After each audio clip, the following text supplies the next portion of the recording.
हमारे चैनल को सब्सक्राइब करें और बेल आइकन दबाएं। आज हम आपको सच्ची घटनाओं पर आधारित टीवी शो क्राइम इंडिया की शूटिंग दिखा रहे हैं। क्राइम इंडिया के इस एपिसोड की कहानी रघुनाथ और उसके परिवार की है, जो आज से 10 साल पहले अखबारों की सुर्खियों में छाई रही। 5, 4, 3, 2, 1, एक्शन। वेलकम फ्रेंड्स, आपका स्वागत है क्राइम इंडिया के नए शो में। ये कहानी बहुत ही रोमांचक और रहस्य से भरी है। ये कहानी 10 साल पहले शुरू हुई इस बंगलो से। यहाँ रहते थे मिस्टर रघुनाथ अपने परिवार के साथ। एक खुश परिवार। फिर सारी खुशियाँ एक पल में छिन गयी। 10 साल पहले इसी दरवाजे से रघुनाथ की 21 साल की बेटी अपने घर प्रवेश करती है, जहाँ उसे अपने पिता का सामना करना पड़ता है, जो थोड़े गुस्से में थे क्योंकि जूही अपने दोस्त के बर्थडे पार्टी से लेट वापस आई। पिता की प्रताड़ सुनते ही जूही अपने पिता को समझाने की कोशिश करती है कि पार्टियों में तो अक्सर देर हो सकती है, उसमें इतना अपसेट नहीं होना चाहिए। रघुनाथ अपनी बेटी की बात सुनते ही चिल्लाने लगते हैं। जूही पिता का डर सह नहीं पाती। वो अपनी भरी आंखों से अपनी कमरे की तरफ भागती है। कमरा बंद किए बिना खाए पिए जूही सो जाती है। इसका हम नाट्य रूपांतरण करते हैं। मम्मा, पापा, मम्मा, मम्मा, पापा। ये क्या? घर में कोई नहीं है क्या? ऐसा तो कभी नहीं होता है। मम्मी, मम्मी, पापा, ये क्या? यहाँ पर भी कोई नहीं है। कहीं बेडरूम में तो नहीं है? मम्मी, पापा, मम्मी, पापा, ये क्या? कहाँ गए सबके सब? मम्मी, मम्मी, आप यहाँ पर हो? मैं कितनी परेशान हो गई थी पता है? मम्मी, मम्मी,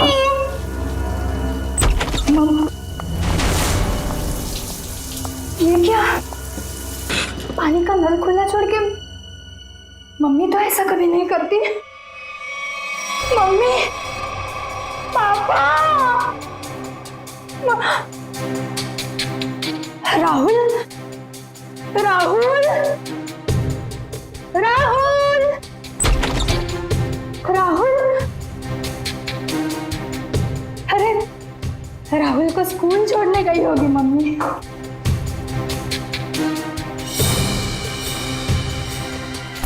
राहुल का स्कूल बैग, मतलब मम्मी राहुल को स्कूल छोड़ने गई। राहुल भी नहीं है। मम्मी, पापा, पापा की गाड़ी।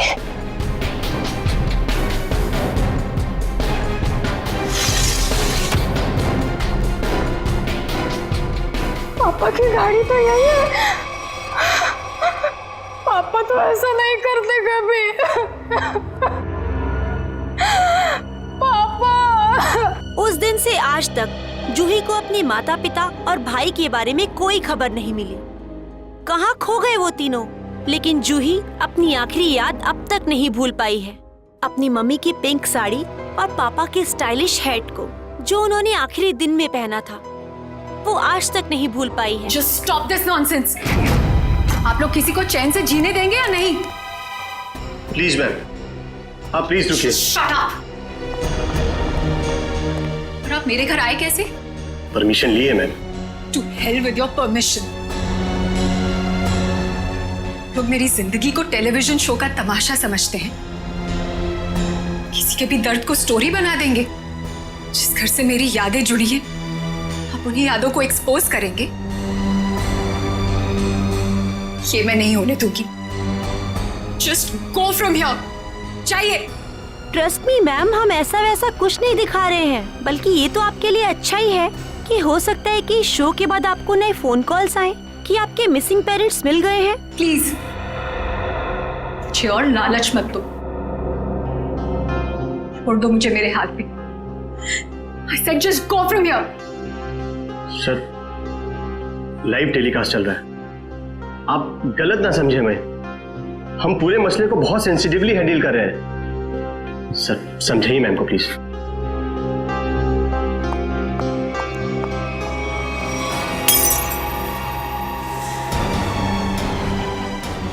समझाइए ना कि क्या करिए। तुम लोग जाते हो यहाँ से या मैं अपनी जान लूं? छोड़ो मुझे, छोड़ो मुझे, छोड़ो तुम मुझे। आज अपनी जान लेके दिखाऊंगी। उदय, उदय, कितना खून निकल रही है। बैकअप, बैकअप, चलो चलो चलो, इन्हें हॉस्पिटल लेके चलो। चल चल।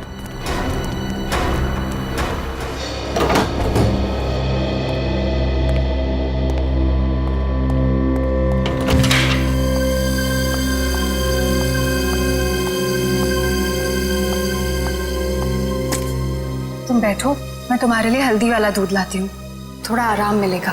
छोड़ो आराम आराम, इतनी फिक्र करती हो तो अपने गुस्से को कंट्रोल में रखना सीखो। मरने मारने पर उतर आई उस वक्त। तो फिर क्या करती?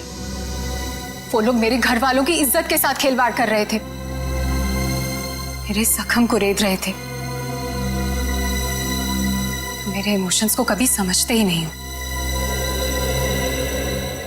ऐसा नहीं है, नहीं समझता मैं तुम्हारे इमोशंस। जूही, मैंने ही कहा था, बहुत हिम्मत वाली लड़की हो। जिस तरह से तुमने इस दुख को समेटा और जिंदगी को फिर राह पर ले आई, कोई और होता कब का टूट जाता। तुम जैसा हमसफर बहुत नसीब से मिलता है। और तुम जैसा हस्बैंड भी हर लड़की को नहीं मिलता। इसी बात पर दूध नहीं, ग्रीन टी हो जाए। ठीक है, बैठो, मैं अभी लाती हूँ।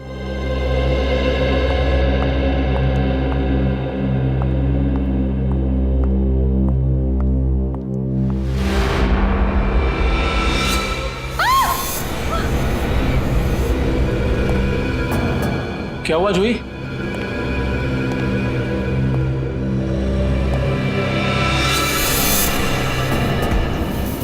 आपको क्यों लगता है कि ये हैट आपके पापा का है? कोई निशानी, कोई पहचान?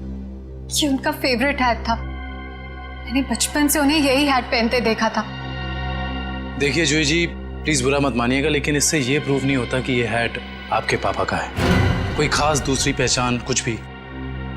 उदय, इन्हें पापा के वो सारे फोटोज दिखाओ जिनमें उन्होंने यही हैट पहना था।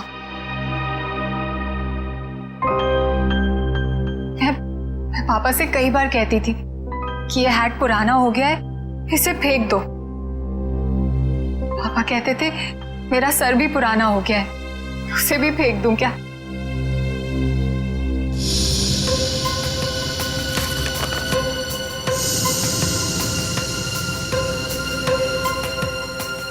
जोश जी, इसे देख के तो ये जाहिर नहीं होता कि ये हैट यही वाला है। हाँ, ये जरूर पता लगता है कि ये हैट भी इस जैसा ही है। आपको क्या लगता है मैं आपसे झूठ बोल रही हूँ? एक काम कर, जरा आप घर के खिड़की दरवाजे चेक कर। जी सर। जोश जी, आप जो कह रही हैं वो तो हम मान लेते हैं, लेकिन ये हैट यहाँ पे आया कैसे? अपने आप तो नहीं आया। जी सर, किसी ने तो इसे यहाँ रखा ही है। आपको किसी पे शक? नहीं सर, पीछे के सारे दरवाजे और खिड़कियां अंदर से बंद है सर। इसका मतलब जो भी अंदर आया उसके पास मेन डोर की चाबी थी। जूही जी, आपने अपने घर की चाबी किसी और को भी दी है क्या? नहीं तो। हाँ, मुझे याद आया। एक्चुअली कुछ दिन पहले शॉपिंग आर्केड में मेरा पर्स चोरी हो गया था और घर की चाबियां भी उसी में थी। बड़ी लंबी प्लानिंग की गई है, लेकिन 10 साल बाद ये हैट यहाँ रखने का क्या मतलब हो सकता है? पूरा का पूरा परिवार गायब होता और किसी को भी पता नहीं चलता। ऐसे कैसे कोई गायब हो सकता है? सर, पुलिस रिपोर्ट में लिखा है कि ना किसी ने चीखने चिल्लाने की आवाज सुनी, ना ही कोई गोली चलने की आवाज सुनी। सर, जब ये हुआ तब जूही अपने ऊपर वाले बेडरूम में सो रही थी और बाकी के परिवार के लोग नीचे थे, तो अगर शोर शराबा होता तो जूही को जरूर सुनाई देता। एग्जैक्टली। अच्छा, इस वॉचमैन का क्या कहना है? सर उसने बताया कि उसने ना किसी ऐसे आदमी को और ना ही ऐसी किसी गाड़ी को बाहर जाते हुए देखा। सर यहाँ तक कि उसने रघुनाथ जी की फैमिली को भी उस घर से बाहर जाते हुए नहीं देखा। सर रिपोर्ट में ये भी लिखा है कि घर में जबरदस्ती अंदर आने का कोई निशान भी नहीं मिला था। सर एक बात समझ में नहीं आ रहा, जब घर के सारे लोग गायब हैं तो ये जूही कैसे बच गई? वही तो, जूही को क्यों छोड़ा है? सर हो सकता है उसे जानबूझकर किडनैप नहीं किया गया, ये भी कोई साजिश हो। अच्छा, उस हैट पर से कोई उंगलियों के निशान मिले? हाँ सर, उस हैट पे 5 लोगों की उंगलियों के निशान मिले हैं। 2 तो जूही और उसके हस्बैंड के हैं, बाकी के मैच नहीं हुए हैं। जूही और उसके पति की उंगलियों के निशान, हो सकता है 10 साल बाद जब अपने पिता की हैट देखी तो दोनों ने उठाई होगी। सर अखबार की एक कटिंग में लिखा था कि रघुनाथ जी के एक भाई हैं, हिमांशु, जिनसे उनकी ज्यादा बनती नहीं थी। दोनों भाइयों में प्रॉपर्टी को लेकर कोई झगड़ा चल रहा था। अब बाद में हिमांशु ने जूही से कुछ पुराने इन्वेस्टमेंट्स लौटाने के लिए कहा था सर। दया, इस हिमांशु के बारे में पता लगाना पड़ेगा। सर एक और बात पता चली है। क्या? सर जब हम इस केस के फाइल्स लेने गए तो वहां से पता चला कि ये फाइल्स इंस्पेक्टर विजय भी 2-3 दिन पहले लेकर गए थे। इंस्पेक्टर विजय? दया, इंस्पेक्टर विजय तो रिटायर हो चुका है, और फिर भी उसे इस केस में दिलचस्पी क्यों? रिटायरमेंट के बाद में तो केस छोड़ देना पड़ता है। नहीं नहीं नहीं नहीं, ये नहीं हो सकता। या तो रघुनाथ जी का केस सॉल्व होगा या तो रिटायर्ड इंस्पेक्टर विजय डिसॉल्व होगा। ये मेरी भी जिद है। और रंजीत, मैं बहुत नजदीक पहुंच गया हूं। किसी भी दिन कमिश्नर के पास पहुंच सकता हूं। सर्विस के दौरान 99 केस और रिटायरमेंट के बाद ये पहला केस, यानी हो गए पूरे 100। रंजीत, मैं बाद में फोन करता हूं। मैं देख के आता हूं क्या गिरा है।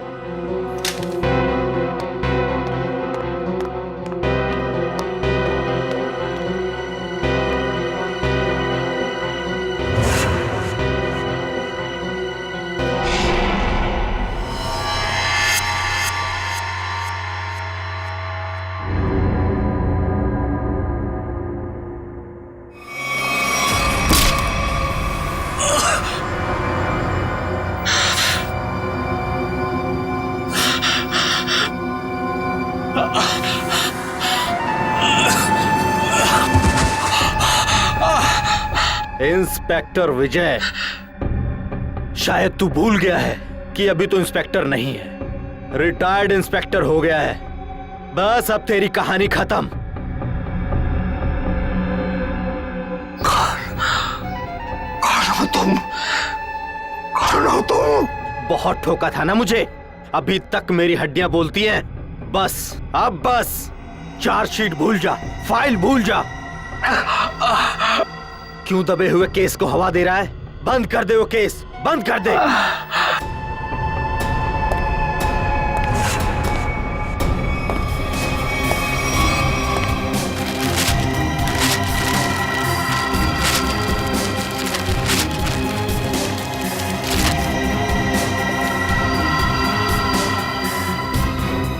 रघुनाथ भाई साहब को गुजरे तो तकरीबन 10 साल हो गए और अब तो सिर्फ उनकी यादें हैं।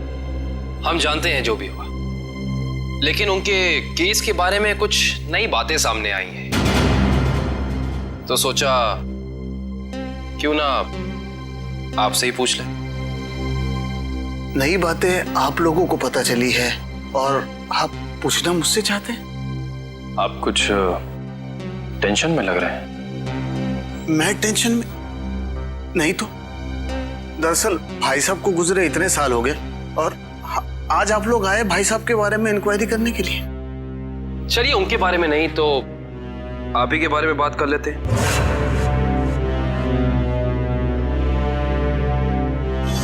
कल दोपहर में कहां थे आप? कल ऑफिस में था। ऑफिस? रियली? इसमें हैरान होने वाली क्या बात है?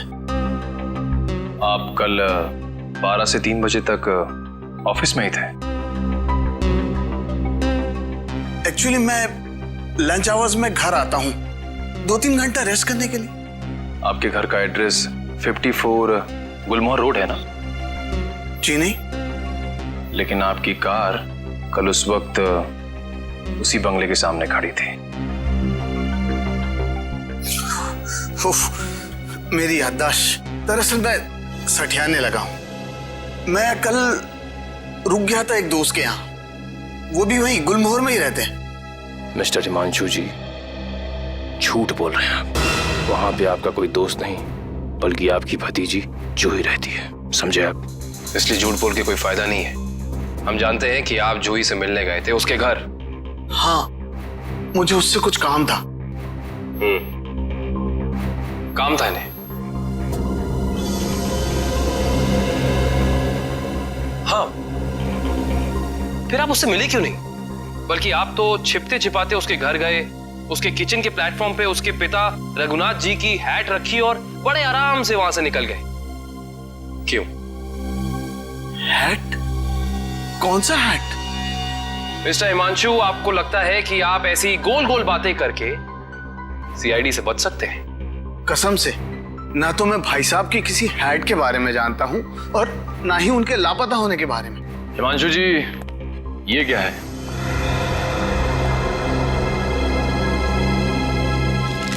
बॉन्ड्स है, मेरे ही है। यही चुराने गया था मैं वहां। बॉन्ड्स? हिमांशु जी, आप अपने ही बॉन्ड्स चुराने गए थे? मिस्टर हिमांशु, आप क्या बचपन से ही ऐसी बेफिजूल की पहेलियां बुझाते रहते हैं? पहली नहीं, सच कह रहा हूं। मैंने और भाई साहब ने मिलकर इन्वेस्ट किया था इनमें, लाखों के है। भाई साहब लापता हो गया और जूही कब्जा करके बैठ गई, दे ही नहीं रही थी। क्या करता, अपनी ही चीज चुरानी पड़ी। हिमांशु जी, चलिए मान लिया एक पल के लिए कि आप सच बोल रहे हैं, लेकिन मैं सच ही कह रहा हूं, लेकिन एक बात आप लोगों को बोलना भूल गया। जैसे ही मैं बॉन्ड्स लेकर वहां से निकल ही रहा था कि अचानक दरवाजा खुलने की आवाज आई। मैं घबरा कर छुप गया। मुझे लगा कि शायद उदय या जूही होंगे, लेकिन कोई और ही था। कौन था? मैं उसका चेहरा तो नहीं देख पाया, सिर्फ पीठ ही देख पाया। लेकिन इतना तो तय है कि वो उदय नहीं था, क्योंकि वो उदय से काफी लंबा और तगड़ा था। बाल लंबे थे, जैकेट पहन रखी थी और शायद जीन्स थी। अच्छा, और कोई खास बात याद है आपको? कोई खासियत, जैसे उसे भीड़ में देखे तो पहचान लें? हाँ, उसके शूज क्रोकोडाइल लेदर के थे। Crocodile leather?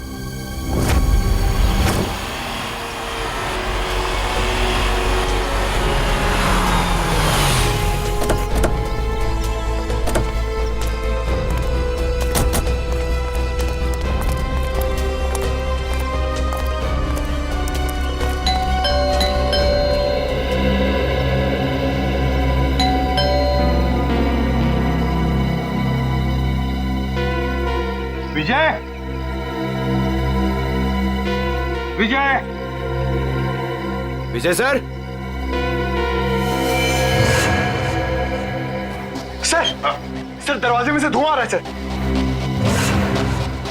My God, Dushyant दरवाजा खोलो। विजय, विजय, विजय, विजय,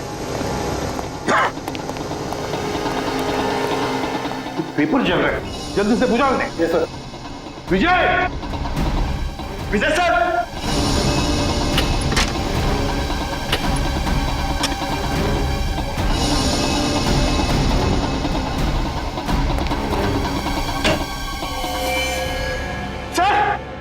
सर जल्दी आइए। क्या हुआ पंकज? ओह माय गॉड, विजय,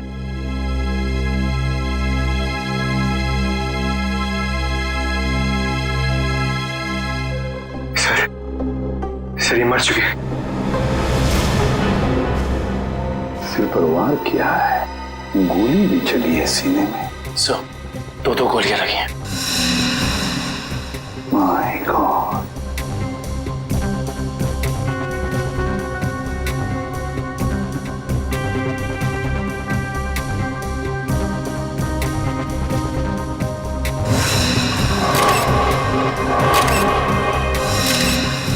पंकज, पलटाओ इन्हें।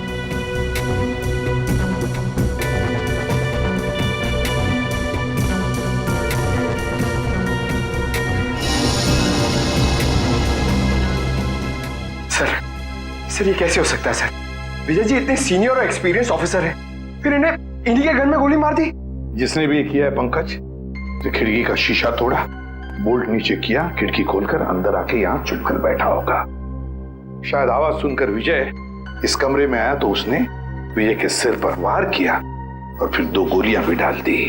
सर लगता है कि खूनी और विजय जी की कोई पुरानी दुश्मनी थी, इसीलिए रिटायरमेंट के बाद मौका मिलते ही इन्हें मार डाला। ये भी तो हो सकता है ना दुष्यंत कि विजय किसी मुजरिम के लिए खतरा बन गया था, शायद उसी ने किया हो।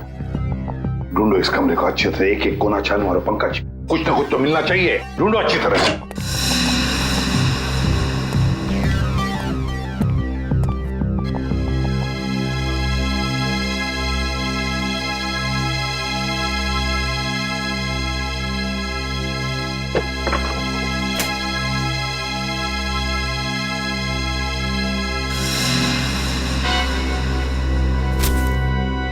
सर हाँ ये देखिए, रघुनाथ जी की केस फाइल, लेकिन इसमें कोई पेपर नहीं है सर। बाकी सब केस फाइल के पेपर्स हैं।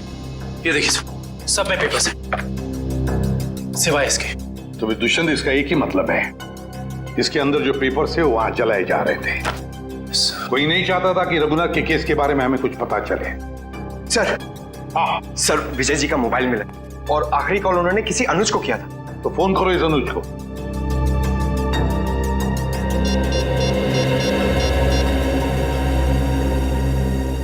हेलो अनुज कुल्फी वाले, अरे यार मैंने 10 कार्टन मलाई कुल्फी बोली थी, क्या हुआ? अभी तक भिजवाई क्यों नहीं? क्या कुल्फी वाले नहीं हो तो फिर कौन हो तुम? मॉडल? मॉडल है? मॉडल अनुज? मॉडल और पुलिस वाले का क्या कनेक्शन हो सकता है? सर कनेक्शन ये है कि आज से 3 साल पहले तक जूही मेरी गर्लफ्रेंड थी और 10 साल पहले जूही का पूरा परिवार गायब हो गया था। और इंस्पेक्टर विजय को यह लगता था कि शायद मैं उनके गायब होने के बारे में उन्हें कुछ इंफॉर्मेशन दे सकता हूं। तो क्या कहा तुमने इंस्पेक्टर विजय को? कुछ नहीं सर, मैंने उन्हें वही कहा जो मैं पहले से कहता आ रहा हूं कि मैं कुछ नहीं जानता। तुम्हें कुछ नहीं पता? पंकज, अरे ये किधर जा रहे हैं आप लोग? तुम्हारे घर की तलाशी ले रहे हैं। अच्छा अनुज ये बताओ कि जूही के घर से उसके पिता की हैट मिली है, इतने दिनों बाद वो हैट वहां कैसे आई? सर मैं आपसे सच कह रहा हूं, ना तो मैं किसी हैट के बारे में जानता हूं और ना ही किसी गायब हुए परिवार के बारे में। अनुज, तुम्हारे और जूही के परिवार एक दूसरे को अच्छी तरह से जानते थे और फिर भी तुम कह रहे हो कि तुम्हें कुछ नहीं मालूम है? चलो ठीक है, तो अब बताओ कल दोपहर को कहां थे तुम?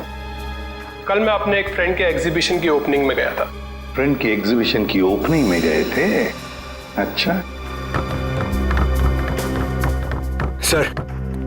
सर इसके घर में तो कुछ नहीं मिला और वो जूते भी नहीं जिसके बारे में हिमांशु ने हमें बताया था।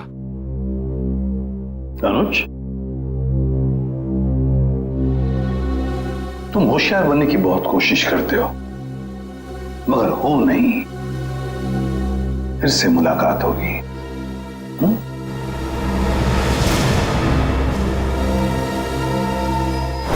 तो समझ में नहीं आ रहा ये आदमी चाहता क्या है। जो एक तरफ वो जूही के घर में हैट रखता है और दूसरी तरफ विजय को मारकर केस के फाइल्स, पेपर्स और फोटोज मिटा देता है। क्यों? लगता है उसे पता चल गया था कि विजय जल्दी अपराधी को पकड़ने वाला है, लेकिन एक बात समझ में नहीं आ रही है कि उसने रघुनाथ की हैट जूही के घर में क्यों रखी? क्या सोच रहा है वो? कोई ना कोई चाल तो जरूर है दया, इसके पीछे कोई ना कोई चाल तो है। ये केस कुछ ज्यादा ही उलझा हुआ है सर। वैसे विजय के काम करने के तरीके को मैं अच्छी तरह से जानता हूं। वो सारे के सारे अंडे एक ही टोकरी में कभी नहीं रखता। इन्वेस्टिगेशन की अलग अलग कड़ियां वो अलग अलग जगह पर रखता था। सर विजय के सारे रिलेटिव्स से पता किया, किसी को भी मालूम नहीं है कि वो कर क्या रहा है। उसके मोबाइल से कुछ पता चला? नहीं सर, कुछ पता नहीं चला। वे देखना पड़ेगा मौत के कुछ दिन पहले विजय कहां कहां गया था, किस किस से मिला था। सर इंस्पेक्टर विजय के घर पे हमें जो जले हुए कागज के टुकड़े मिले थे उनमें से ये टुकड़ा आधा जला हुआ है और इस पर नवदीप गराज लिखा हुआ है। नवदीप गराज? दया, विजय ने ये नाम ऐसे नहीं लिखा है। जरूर इस गराज का इस रघुनाथ के केस से गहरा संबंध है।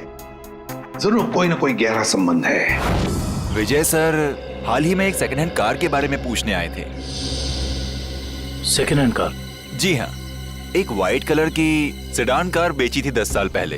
विजय सर उसी के बारे में पूछने आए थे। उस गाड़ी के कोई रिकॉर्ड या पेपर्स होंगे आपके पास? जरूर सर, हम रिकॉर्ड हमेशा पक्का रखते हैं। गाड़ियों का मामला है, क्या पता कब कोई चोरी की निकल आए। शेखर, वो जरा गाड़ियों की सेल डिटेल की फाइल लेके आना। याद है ये गाड़ी किसने खरीदी थी? जी हाँ, कोई गिरीश साहब थे, उन्होंने खरीदी थी। ये लीजिए सर। ये लीजिए, ऊपर ही रखे हुए हैं। विजय सर को दिखाने के लिए ही निकाले थे।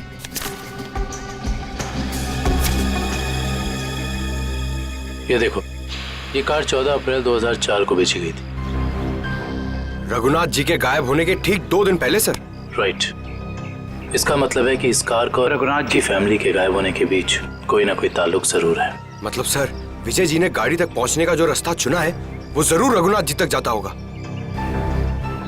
एक काम करते हैं, पहले तो आरटीओ से ये पता करते हैं कि ऐसी किसी कार का रजिस्ट्रेशन हुआ था या नहीं, और विजय जी के मोबाइल पोजीशनिंग रिकॉर्ड से ये पता करते हैं कि पिछले दिनों वो कहाँ गया था। हो सकता है इस केस को सॉल्व करने में हमें कोई मदद मिल जाए। सर, ये लैटिट्यूड 345 नॉर्थ और 213 ईस्ट है। सर, एग्जैक्ट वही लोकेशन है जो विजय जी के मोबाइल फोन में स्टोर है। सर, विजय जी इस जंगल में यहाँ आए थे, लेकिन उन्हें यहाँ मिल के सकता था। करण, वो जरूर इस केस से जुड़े हुए कुछ सबूत ढूंढने के लिए यहाँ आया। ये भी तो हो सकता है कि वो उस सफेद गाड़ी के पीछे आया हो। लेकिन सर, ये जंगल बहुत दूर तक फैला हुआ है, कई किलोमीटर तक। ऐसे में इस जंगल की कॉम्बिंग कर पाना थोड़ा मुश्किल होगा सर। हाँ, मुश्किल हो सकता है, मगर नामुमकिन भी तो नहीं। दिव्या, ये कितना एरिया छान मारा था उसने? सर, यहाँ से 200 मीटर के घेरे में। 200 मीटर? बस तो फैल जाओ चारों तरफ।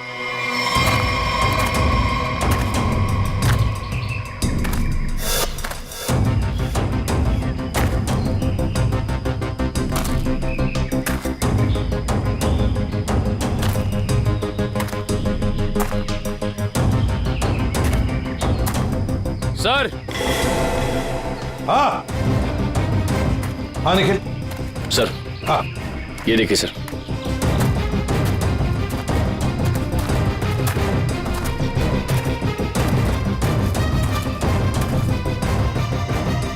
MS01 Y 5371। सर, ये तो वही सफेद कार है जो उस गैरेज से बेची गई थी। देखो जरा, गाड़ी साफ करो अच्छी तरह से।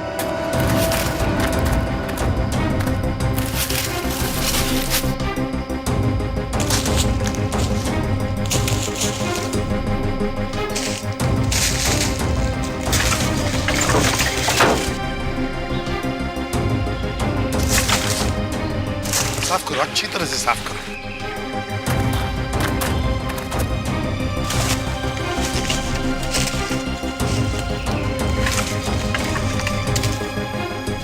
सर। हाँ सर, ये गाड़ी इतनी ऊपर खाई से नीचे गिरी कैसे होगी? एक्सीडेंट हुआ होगा। मगर सर, अगर जूही का परिवार इस गाड़ी में था तो इस गाड़ी में कुछ तो होना चाहिए, कंकाल वगैरह। पूरी गाड़ी खाली है सर। सर, 10 साल हो गए, कीड़े सब खा गए होंगे अंदर। हाँ, मगर केविन कुछ तो मिलता, कुछ तो मिलता है ना। एक काम करो, ये गाड़ी के अंदर जितने भी धूल मिट्टी है सब इकट्ठा करो। करण, जाकर वैक्यूम क्लीनर लेके आओ।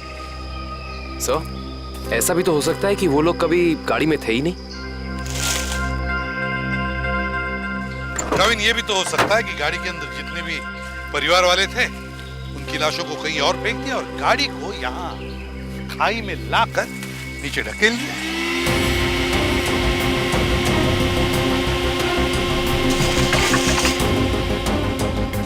सर।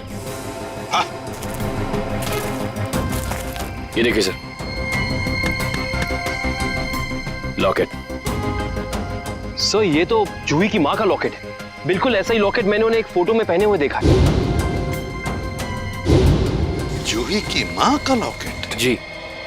फिर इसका एक ही मतलब हो सकता है कि जूही के परिवार वालों को इसी गाड़ी में लाया गया और फिर उनकी लाशों को कहीं और ठिकाने लगा दिया और गाड़ी को यहाँ इस खाई में लाके ढकेल दिया ताकि कोई सबूत न रहे।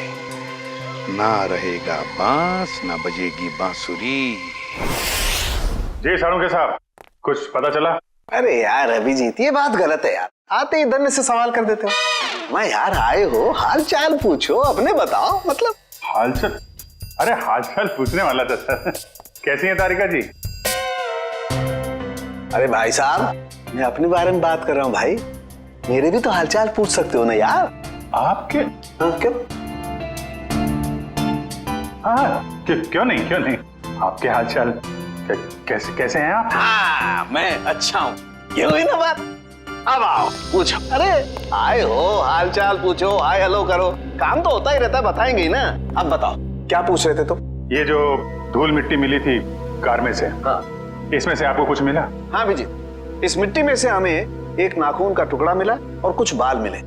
उनमें से एक बाल किसी 40 साल की महिला का है और ये नाखून का टुकड़ा किसी 10-12 साल के बच्चे का है। और इन दोनों का रिकॉर्ड नहीं है हमारे पास।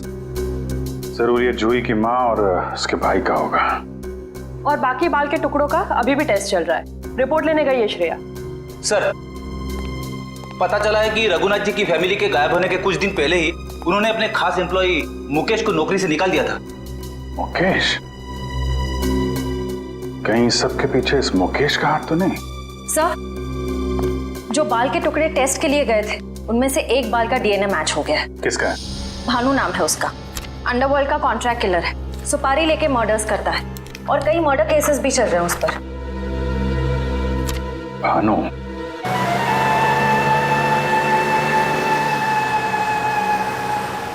मुकेश, तुम्हें पूरा यकीन है ये बाइक वाला आदमी भानु ही है?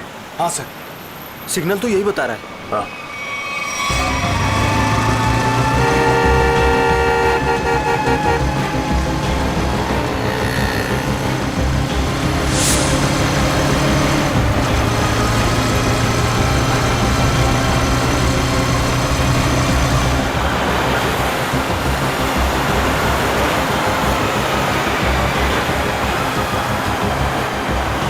अचानक गायब कहाँ हो गया? दिखाई नहीं दे रहा।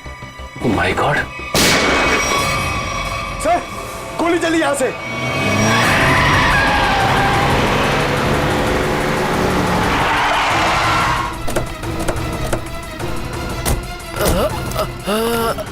बताओ भानु, कैसे हुआ ये सब? बोलो भानु, कैसे हुआ? बोलो भानु।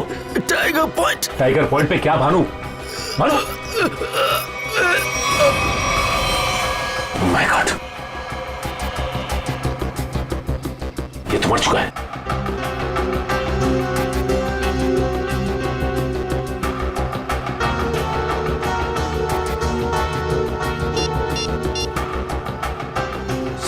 सर, इसके मोबाइल में एक अनआइडेंटिफाइड नंबर से मैसेज आया था। एक मिनट।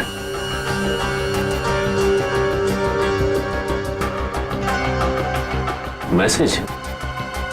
एक काम करो, पता लगाओ कि ये नंबर है किसका। रघुनाथ जी की कंपनी में 20 साल पूरे काम किया हूं मैं। फ्लोर मैनेजर था, प्रोडक्शन, लेबर सब मैं ही संभालता था। तो तुम्हें नौकरी से क्यों निकाल दिया मुकेश? जी सच तो ये है कि दोनों पार्टनर्स में यानी कि कुमार साहब और रघुनाथ जी के रिश्तों में दरार आ गई थी। दरार? इस दरार की वजह क्या थी? जी वो कुमार साहब को लगा कि रघुनाथ जी उनके साथ कुछ धोखा कर रहे हैं। चोरी छिपे कुछ डीलिंग्स भी कर लेते हैं। और इसलिए कुमार ने तुम्हें रघुनाथ पर नजर रखने के लिए कहा? जी हाँ, मैं रघुनाथ जी की हर खबर कुमार साहब को देता था। वो किससे मिलते हैं, क्या डील करते हैं, क्या लेन देन है, सब। और जब रघुनाथ ने तुम्हें पकड़ लिया ये सब करते हुए, तो उन्होंने तुम्हें काम से निकाल दिया? जी हाँ। और उसके ठीक 1 साल बाद में कुमार जी और रघुनाथ जी ने अपनी पार्टनरशिप खत्म कर दी। जी हाँ, ये तो होना ही था। अच्छा, वैसे इंस्पेक्टर विजय क्या जानना चाहते थे तुमसे? जी वो कुमार साहब के एक्सीडेंट के बारे में पूछने आए थे, जिनमें उनकी बच्ची और बीवी भी चली गई थी।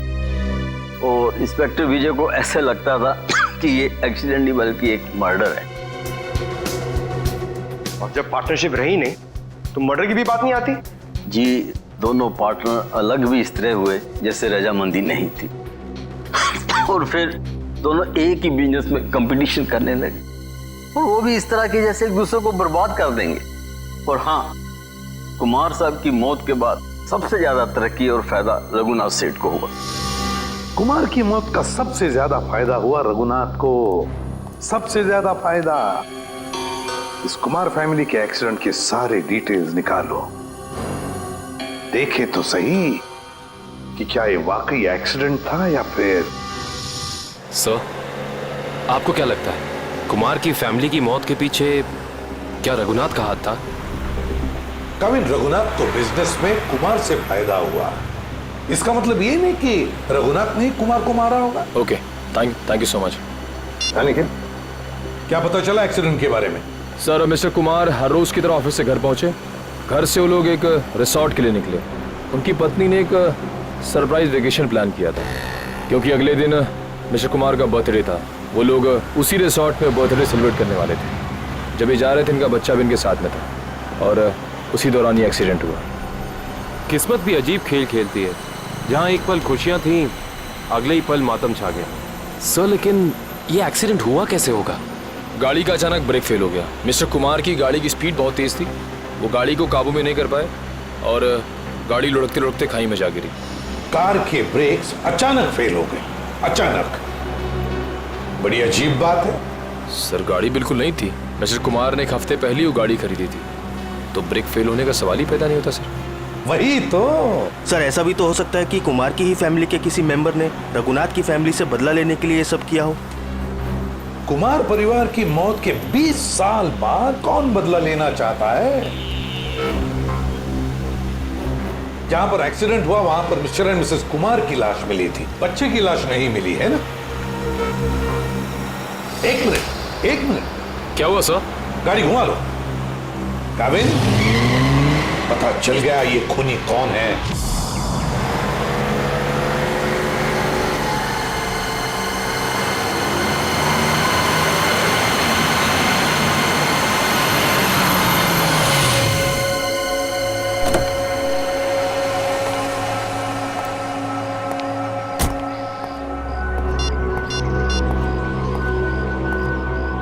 हेलो, हाँ मैं पहुंच गया हूँ 42 माइलस्टोन के पास। अब क्या करना है? क्या पुल के नीचे 42 माइलस्टोन की तरफ? अच्छा ठीक है।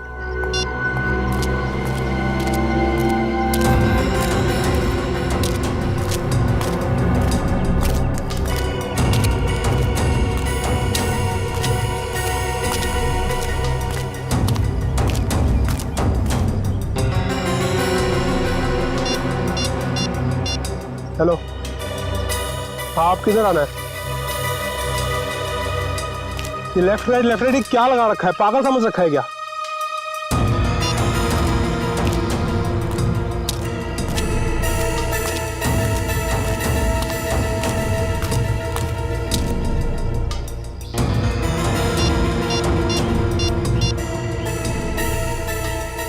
हेलो, मुझे क्या पागल समझा है क्या? तब से इधर उधर घुमा रही है। चुपचाप सामने आ जा, नहीं तो मैं वापस चला जाऊंगा। इधर मेरा मुंह खुला और तुम जेल के अंदर, इसलिए जल्दी से सामने आ और मुझे मेरा रोकड़ा दे ताकि मैं जाऊं यहां से। मैं जा रहा हूं। घबराओ मत अनुज, तुम्हारा पैसा पेड़ के पीछे रखा है।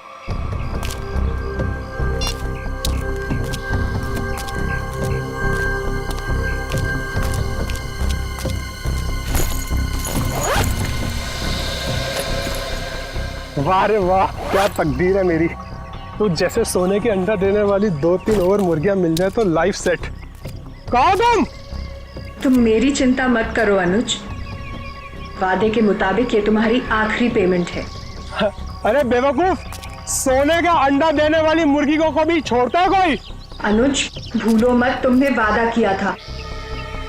अरे एक ब्लैकमेलर की बात पे तुमने यकीन कर लिया।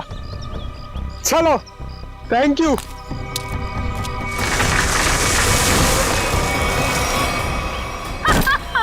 ये क्या कर रहे हो जोई तुम?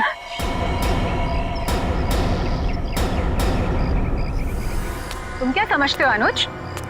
तुम मुझे ब्लैकमेल करते रहोगे और मैं सहती रहूंगी? हमसे उस्तादी बहुत भारी पड़ेगा तुमको। Shut up. यहाँ वही होगा जो मैं चाहूंगी। सोचो अनुज, अगर मैं तुम्हारा मर्डर करवा दूं, तुम्हारे टुकड़े टुकड़े करके चील कौओं को डलवा दूं, तो यहाँ तो किसी को इस बात की हवा तक नहीं होगी। जैसे तुमने अपनी फैमिली के साथ किया था। एक बात याद रखना, जो आदमी शर्ट सिलवाता है वो उसके अंदर बटन की जगह भी छोड़ता है। अगर मैं मरा तो मेरा एक पैकेट सीआईडी को पहुंच जाएगा और फिर तेरा डम डम डिगा डिगा। Just shut up। तू क्या समझता है? तू झूठ बोलता रहेगा और मैं मानती रहूंगी? तू जैसा लालची इंसान अपने नुकसान के लिए कुछ नहीं करेगा। ये क्या है ये? जुई, ट्रिगर दब जाएगा, इसको नीचे कर। जुई, तमंचे को नीचे कर प्लीज, इसको अंदर डालो, ट्रिगर दब जाएगा जुई।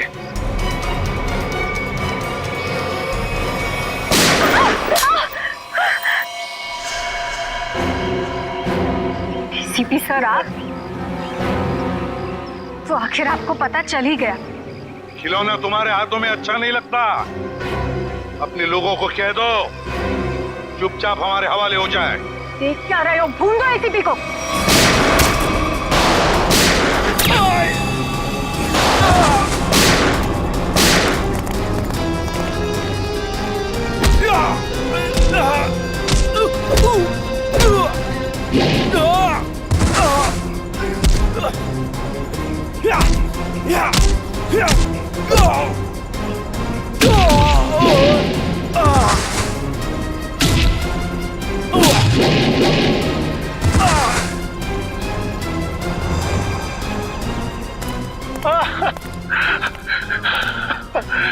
नहीं सर, मैं छोटा मोटा ब्लैकमेल हूँ सर।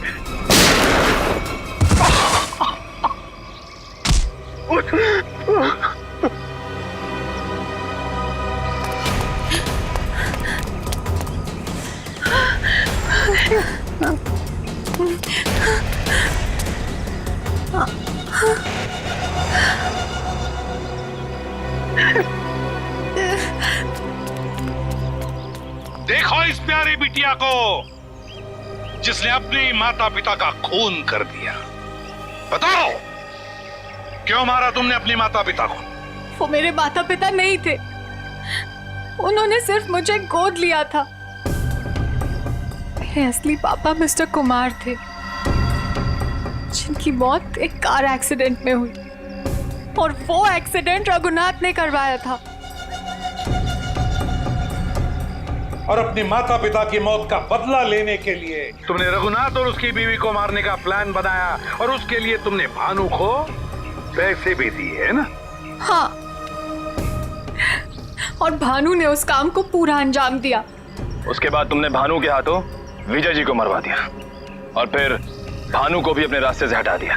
हाँ, क्योंकि मैं अपने खिलाफ कोई सबूत नहीं छोड़ना चाहती थी। तो सारे इल्जाम अनुज पर आ जाए, है ना? और अनुज, तुम जूही के घर पे रघुनाथ जी की हैट रख के तुमने एक बंद केस को खोल दिया। चोर चोर मौसेरे भाई, वाह रे वाह। लेकिन एक बात याद रखना, मुजरिम चाहे कितना भी चालाक हो, उसका आखिरी ठिकाना तो जेल की चार दीवारी में भी होता है। अब जेल की सलाखों के पीछे सड़ते बैठना फांसी का ऑर्डर आने तक।